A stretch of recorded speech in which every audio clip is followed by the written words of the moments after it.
வணக்கம். இன்றைக்கி வந்து சூப்பரான ஒரு பூரிக்கிழங்கு மசாலா தாங்க பண்ண போகிறேன். கடாயில் வந்து ஒரு ஸ்பூன் அளவு வந்து எண்ணெய் சேர்த்துக்கிட்டேன். கடுகும் கடலைப்பருப்பும் சேர்த்துக்கிறேன். வெங்காயம் சேர்த்துக்கிறேன். பச்சை மிளகா சேர்த்துக்கிறேன். கருவேப்பிலை சேர்த்துக்கிறேன். வெங்காயம் வதங்குறதுக்கு கொஞ்சமாக உப்பு சேர்த்துக்கிறேன்.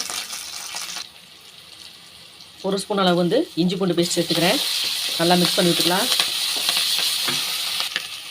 வெங்காயம் நல்லா வேகிறதுக்கு தண்ணி சேர்த்துக்கலாம். தண்ணி சேர்த்துட்டு ஒரு பிளேட் போட்டு மூடிடலாம். ஒரு கப்பில் வந்து பச்சை பட்டாணி வச்சுருக்கேன், அதையும் சேர்த்துக்கிறேன். 1/4 ஸ்பூன் அளவு வந்து மஞ்சள்தூள் சேர்த்துக்கிறேன்.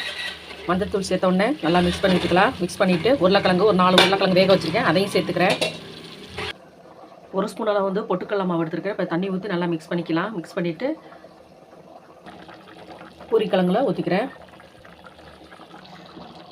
சூப்பரான பூரிக்கிழங்கு மசாலா ரெடி ஆகிடுச்சு பாருங்கள். ரொம்ப ரொம்ப டேஸ்ட்டாக இருக்குங்க.